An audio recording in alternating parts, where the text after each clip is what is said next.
So I bought one of these, but really just so that I could do this. Now I'm really excited to have this, and I can't wait to tell you all about it, but that isn't what this video is about. It's coming, I can't wait to make it, but I still need some footage putting it through my multitask drill, and I just don't have the facilities available to me yet, but that's coming. In the meantime, I wanted to show you kind of how I carry and run this thing. If you have a 92 series, that's a M9, M9A1, A3, or A4, or 92A1, or a 92X like I have here, finding a holster, especially for multiple purposes, can be kind of challenging. Even more so if you add a light or a red dot.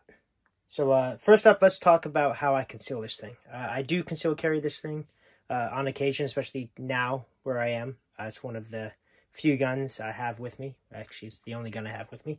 But this does find itself in my carry rotation a lot more often than when I have multiple guns available to me. Now, the RDO is definitely new. Beretta only just released it, and Langdon has, in my opinion, the better option. But even so, his option has been only on the market for a couple years as well. As such, there isn't really a lot of support for a Beretta 92 series with a red dot on it. So let me just kind of show you some ways that I've gotten around that and some products that have kind of come out for it as well. So let's say you just picked this thing up from the FFL, maybe just in this bone stock configuration with no optic, or maybe with it, and you're like, well, I don't even know what to buy, but I kind of want to carry this thing, or just not have it floating around in a cargo pocket. Funny homage back to my days as an MP in the National Guard, where we didn't really have holsters or good holsters issued to us. Man, the amount of M9s that found themselves in cargo pockets, unloaded, of course, would surprise you. Anyway, neither here nor there. I found this to be a pretty damn good option. Now, this is probably my first holster ever. Bought it when I was 16 at a gun show. You know, didn't really know anything about anything. It's basically just like this nylon sleeve with a clip on it. This is kind of before I'd even heard of inside the waistband holsters, so the guy kind of explained it. It was like 15 bucks or something crazy like that. But it's actually remarkably effective for what it is. All right, it conceals the gun pretty well. It lets it ride deeper below your waist belt. Surprisingly comfortable. I used to carry a Glock in this all the time, not with the chamber loaded, but you know, for what it is, it keeps the gun from sliding down into your pants, which is a lot more than not having a holster does. So, not a good option. I'm by no means recommending this, but maybe you got one of these universal Walmart brand holsters, you know, in a drawer somewhere. So if you don't have a holster yet, you know, it's not a bad option. All right. Well, it's better than no holster. I'll just say that. Now, one thing about the M9 is that that double action, single action, that DASA is super forgiving as far as trigger protection goes. All right. So you don't have to be as strict on protecting the trigger as you would, say, a Glock or a 1911 or something like that. From downsides, it's definitely going to suck compared to a purpose-built modern Kydex holster, obviously.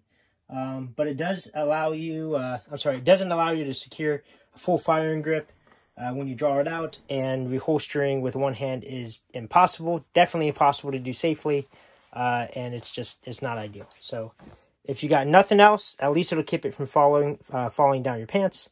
But hopefully the point of this video is so you can find something else to replace it quickly. Next up, we have a modern Kydex holster. This is kind of a lesser known brand, right? Let's see, Neoteric Arms is the maker. Not sure if he still makes holsters. I assume he does. Got this about 3-4 years ago to carry my my stock M9, right, with no rail. And it works pretty well. This one is cut for a rail as well. It happens to fit both the railed and non-railed versions.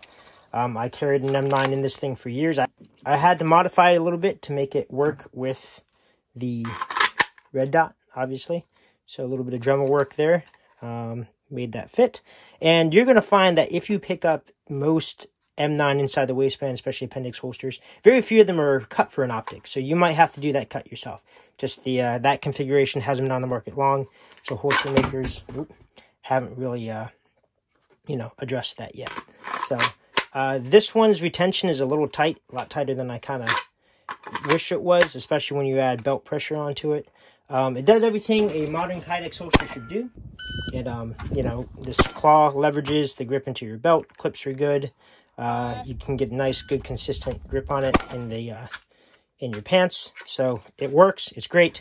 I do use it, but now I've kind of come along to kind of like the phlster philosophy, where just static or non-adjustable retention kind of is the truth, because you get that consistency again. So that's kind of, I wish I had, and I think I could actually put like a washer or something in here to make it more consistent, but for now, it doesn't bother me enough to really do something about it. If you're wondering what this is, I used to have a wedge there, or the foam foot sole that I kind of glued in there to, one, just make it ride a little better and push the grip into my body a little more. Found it's not really needed. I lost some weight or something, I don't know. But this is kind of my go-to concealed carry configuration for this gun. With this, you can get a full grip on it, and also reholstering with one hand is fine. Some good companies for this. Like I said, Neoteric Arms, good enough. I'd take it. I'd buy from them again. But you do have a lot of options out there that kind of fit this like footprint. Tier 1 is a good one. Standard Company USA, TRX Arms. I think they make a sidecar for it. JM Custom Kydex. I had one from them, really good. They don't offer one with an optic cut yet, so I think you might have to specify that in their custom line. Dark Star Gear, all really solid stuff. Like I said, you may have to make that optic cut yourself in the holster. But, you know, hopefully soon they'll see that this is kind of catching on, especially now with the M9A4 release. So hopefully that'll be addressed. All right, one thing to note, if you have a 92 series with a Brigadier slide, basically if it doesn't look like this slide, you're going to have problems. You're not going to have a good time. Basically, it's a whole different shape, and a Brigadier slide will not fit in a standard 92 series holster. All right, so let's say you wanted to carry you know, this thing with a light, with a, in this case, a TL, Streamlight TLR1, solid light, you know, or a Surefire X300, whatever. My first question is, why do you hate yourself? All right, this is a heavy gun, and adding a light to it is doing your back no favors. So my main suggestion for carrying this thing with the light on is perhaps a rolling suitcase or a dolly. Now, I'm just kidding, obviously. I do and have carried this thing with a light before, and that's mainly because before I bought or had any of these other holsters, I had a holster, a light-bearing holster, for a different gun. If you guys, you may recognize this holster from my PX4 video, because that's what it is. It's fitted for a PX4 with a TLR1 HL on it. And guess what? It does what it has to do with this gun. I've carried a Glock with a TLR in here. I used to carry and shot competitions in this configuration like that, because I didn't have any other holsters that would fit this, and I hadn't bought one yet. So a good option. So my recommendation for that is, if you already have a light-bearing holster, you know, just see if it fits, you know, like this one did. Like I said, DASA triggers are a little more forgiving, right? So even if you can kind of get your finger in there, it's very hard to kind of pull the trigger from there, and you have a lot of good warning. It would have to be the perfect storm of circumstances for that to work, for it to go off in your pants, but, you know, anything can happen. So, like I said, a lot of good universal holsters that go off of the index off the light. The phlster floodlight, sweet option. I love phlster stuff. I got a couple Glock holsters from them. They don't make one for a standalone 92 series, which I'm kind of upset at. But I would get their floodlight if this one didn't work so well. But I also Tier 1. They also make a universal holster that indexes off the light. I think it's called their MSP, their Modern Day Samurai Project Edition guns. I'm not sure how that works. But like I said, if the holster index is off the light, Berettas kind of have a thinner slide than most, so it might work for you. And again, that trigger system is going to be a little more forgiving than any other kind of configuration. All right, but what about competition or duty or outside the waistband carry?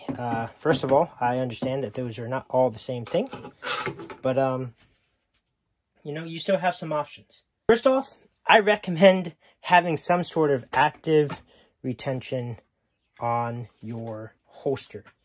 All right. Why? What's my argument? Well, it's handy. It's handy having your gun on you when you need it.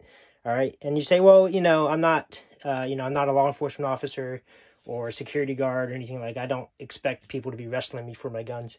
Absolutely. I mean, I get it. That's not a use case for everyone.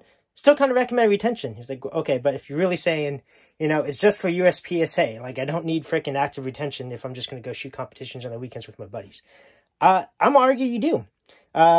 Here's why. So if you look at the open guys at those competitions you shoot with your buddies, they're very tricked out holster with their, $30,000 gun. Guess what? Those guys have active retention on those holsters. It's just not engaged during the competition. So sometimes you'll see a bungee on it. Sometimes you'll see a torsion or tension lever on it, because they don't want their expensive gun falling out of their holster. All right. And I would say that applies to you as well. So can you get by with like a friction only retention? Absolutely. But for me, like there's nothing safer than having like a full on active retention device. Also, if in real life you find yourself overtly carrying a firearm on purpose, you're probably prioritizing keeping that firearm on you. So you might want to mitigate anything that might take it off of you. So another argument for active retention. Like maybe you're going to get into more dynamic styles of competition. Bianchi Battle, that's kind of like a military competition thing. The tactical games, which I competed in the first time this couple weekends ago. Maybe IDPA LE division, something like that. Anything where you're moving and jumping and shooting. Even a lot of two-gun guys rock retention on their holster because they're moving around so much. All right, so just keep that in mind that, if you're already going to invest in a holster for outside the waistband, might as well have some sort of active retention device on it. All right, so active retention style holsters. You got a couple options here. First of all, Serpas. Don't. Just don't. Serpa is a holster made by Blackhawk. I don't have an example here.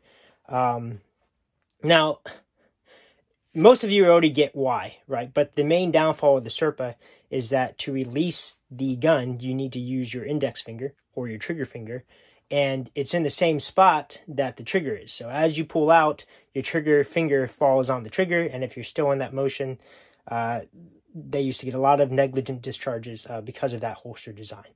Now, here's the thing. A lot of that stuff doesn't apply to a Beretta. It doesn't apply to a double action, single action. I get it. I saw Serpas used in the Army. In fact, they were like the main holster used in the Army for a lot of good reasons. They were durable. They were reasonably robust. Sometimes there were issues of like grit getting in there and not allowing the holster release. But they worked pretty well. They're durable enough. They didn't really have any issues. But also, they didn't have any issues because those guns were often carried, one, double action, single action, so hammer down, 12-pound trigger. Two, safety on. And sometimes the chamber was empty. In fact, very few cases were you allowed to even chamber your gun. So, yeah, they didn't have any issues, but I think that had more to do with the regulations behind it than the actual mechanical ability of the holster system. Also, they had pretty good mounting setups. They had, Blackhawk had the first like QD detachment before the QLS fork ever came out. You had the Blackhawk QD system. Pretty solid, pretty robust. Allowed you to change it from your vest to your leg or somewhere else pretty easily. So like respect to Blackhawk, it's just if they didn't have that kind of fatal flaw, they'd probably be, giving Safariland a run for their money. All right. So why else not a Serpa? Well, if, I just gave you a list of reasons why, the Serpa might be okay for a 92 series, but it kind of comes down to what your gear says about you. Now, I'm not saying people are going to think you're a dork or you're not going to have clout or respect. I am saying those things, but that's not why it's important. All right. First of all, when you first go into a class, when you first go into a competition, or even if you're just shooting with a new bunch of people, that Serpa kind of signals to everyone that you're not really read in on modern safety protocols. All right. A lot of modern schools don't allow Serpas of any type. The Army SRT school does not allow Serpas. A lot of civilian instructors will not work with someone if they're running a Serpa just because of how dangerous it is to untrained people. Now, again, that mostly applies to Glocks, but again, it's kind of a signal to this group of people that, hey, you're not really read in, you're not really tracking on what would be the standard, so to speak. Same if you showed up with like a shoulder holster or something. not saying that shoulder holsters are inherently unsafe. They just require more mitigation techniques. All right. Anyway, moving on from that. Yeah, so just keep in mind what your gear says about you. And you know what? I'm not saying that it matters what people think, but sometimes when you're working as an instructor, when I'm working with new people, I assume some things. I try not to assume everything, but that's just kind of one thing. Okay, it just helps if you show up knowing at least the downfalls of it. And if you know the downfalls of it, you don't really get a chance to explain yourself. You may have not as good a time as you could have. Also, think about what your gear says to other people shooting with you, all right? So let's say you're taking your friend, and yeah, Serpers are fine, for you because you're rocking a super safe double action, single action gun, but your Glock friend doesn't understand all the intricacies and the exceptions that the Beretta is. So he says, hey, man, it works for my friend who's running a Beretta or a double action. I really like how robust it is. He gets it out of the holster pretty quick. He's got all these cool mounting solutions. I'm going to get that from my Glock, or my 1911 or whatever. And then your friend's going to have another second asshole in his pelvic girdle. And it's because your situation doesn't quite apply to him. So kind of be ambassadors to everyone else. And okay, that's it. That's the end of my don't buy a Serper rant. Sorry about that. All right, so what are some other options? Well, most of them come from Safariland because Safariland's pretty solid, right? The minimum one I would suggest is this Gls Holster, all right? Especially for, just competitions. It's a solid holster. It's would not recommend it for duty, and you'll see why in a second. But one, it's universal, so that's nice. You can get one for multiple guns. The Beretta fits in this, a couple HKs fit in this, some SIGs fit in this. My Glock will sort of kind of fit in this. But yeah, so basically it goes in and it locks in, right? The grip locking system is what GLS stands for. And basically, as you grip the gun, it hits this lever in, that releases the gun. You can then pull out and go to work, all right?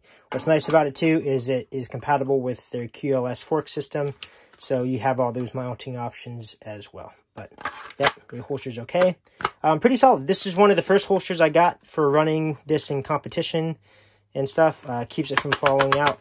I don't like that, To me, it feels kind of chintzy. But, it hasn't fallen out. Wouldn't recommend this for duty just because of that. It's kind of relying on some plastic parts.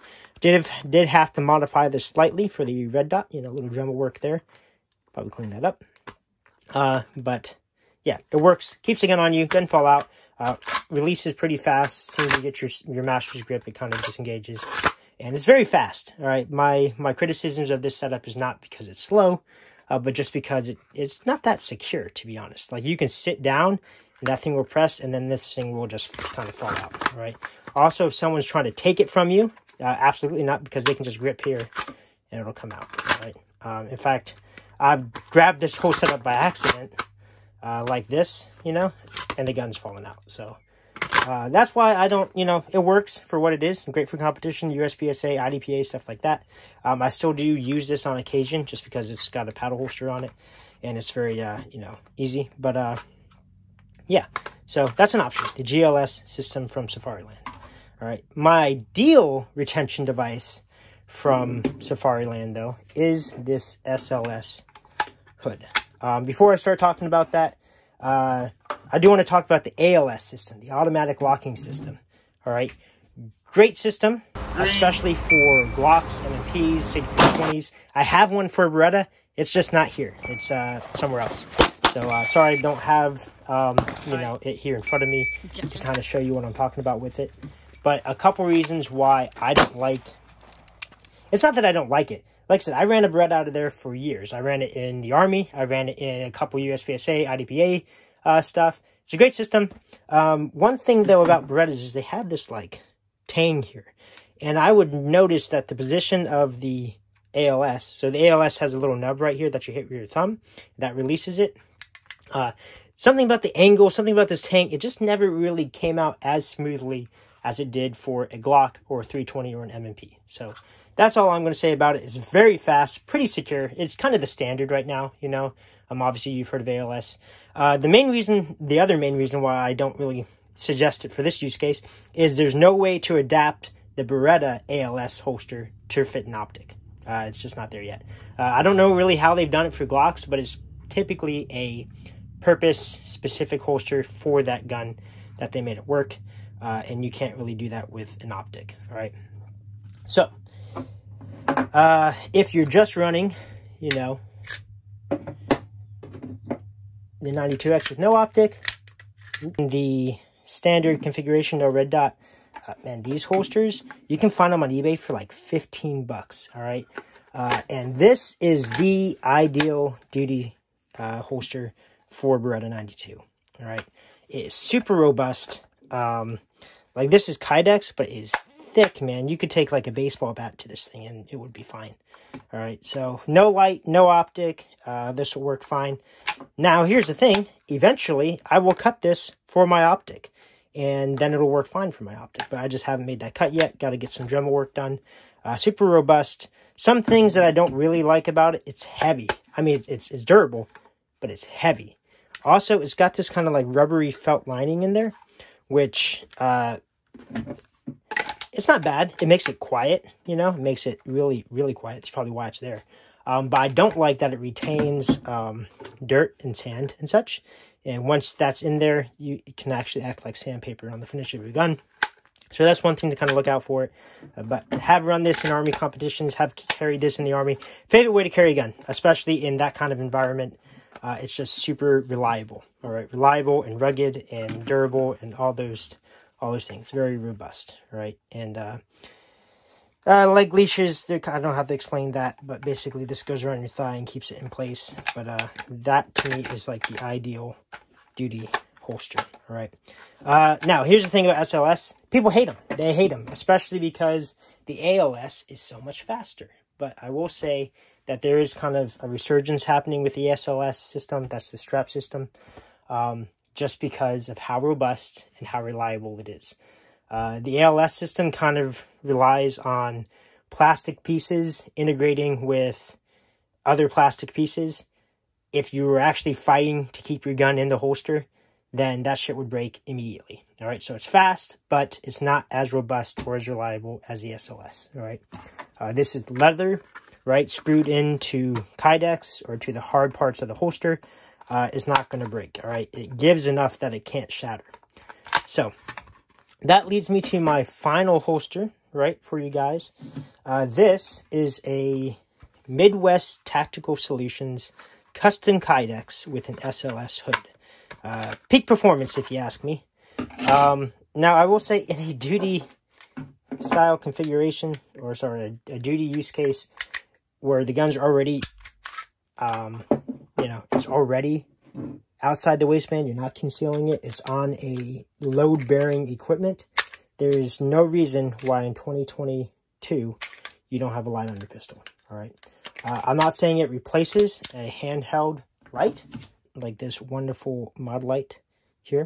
But when used in conjunction with a handheld light, man, it just makes hard things slightly easier. I ran a handheld light in a pistol course. It's actually the NRA Law Enforcement Instructor course, right? Solid course. I didn't have a weapon light at the time. I was just running a stock Beretta. And using this and shooting one-handed, right, very effective, right? Especially if you train for it. However, it would be super nice to be able to illuminate what I'm shooting at while I'm shooting at it with a full normal grip. So, no reason not to have a weapon light these days, especially if you're already putting it on a like low-bearing equipment like a duty belt. All right, so with that being said, I have this super sweet Midwest Tactical Solutions. Midwest Tactical Solutions Kydex holster. Pretty robust, right? Not as robust as this thing. Still has an excellent SLS retention device. Super cool. I love it. I also like that they lined up the screws so it has a much more straight up and down index on your leg. For some reason, Safariland It's more visible on this one. It likes to do this kind of like FBI cant for it, which makes no sense if the gun's actually down on your leg. All right, it makes no sense no matter what. The only time the FBI can't even make sense is if it's high up on your hip. But if it's in a normal, you know, straight ride or belt ride holster, it needs to be up and down. And then if you have it even in like a mid ride, then up and down works better. Even canted back a little bit works pretty well too. So that is one thing I like about the Midwest Tactical Solutions, is you line the fork up so that it comes straight up and down. Anyway, great holster. Like I said, not as robust. Like you can kind of see some flex to it a bit. Works well enough. It's also lighter than this one. So more material, but it's lighter. So that's why, you know, I'm a little more forgiving. Sweet friction only retention, right? So you can run this in competition like that, you know, in carry optics will let you have the light on it as well. You know, you can just run it like a standard competition holster, and then when you're walking around, boom, you got your active retention. So dual use case there, you know, I love it. I really do. I like that it matches my slide. I ran this in the tactical games 2 weekends ago. Worked super well. Didn't have any issues. Didn't let it out. I started off with the first stage with this one. And my gun didn't fall out. My gun did not fall out, but it was sketchy, man. It was sketchy. So I was like, you know what? If I'm going to be lifting sandbags and hopping over shit, I just want that extra assurance that the SLS strap provides. So that's what I ran for the rest of it. There's some pictures in there. A lot of fun. A lot of good... there's really fun competition. Highly recommend it. But also test your gear pretty well. And this passed that test. I love it. A lot of sand right in there, and this kind of got dusty and dirty. Had no issues, the gun ever coming out of the holster. All right, yeah, so that is my recommendation for peak performance right there. That was kind of the Safariland catalog there. There are other companies that make retention holsters. G-Code is one.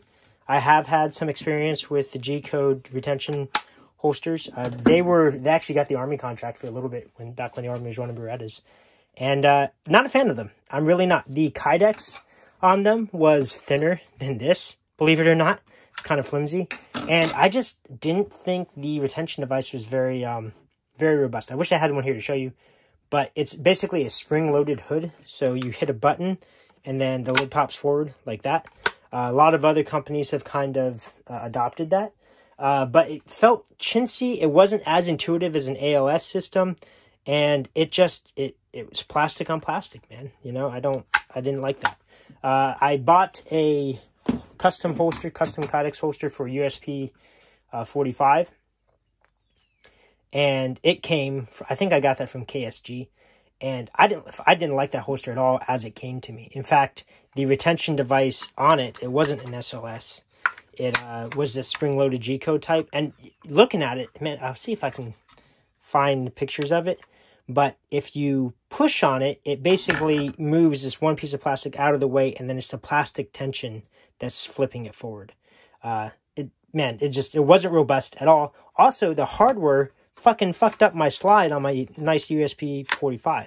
Not happy with that at all. So I took that hardware off. I had an old SLS holster from an M&P. I took that, unbolted it, made some other, drilled some other holes so that it would be compatible, and mounted that to my other, to the holster that was for my USP 45. So that's what I run with that.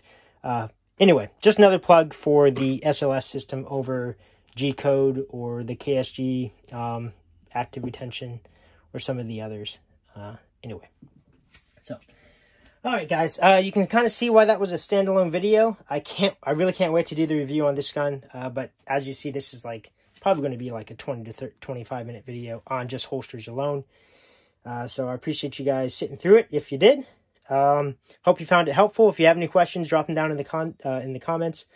Thanks for watching. Thanks for subscribing. I think I just made it over 300 subscribers, so woohoo! You know, good for me. Anyway, take care, guys, and stay safe.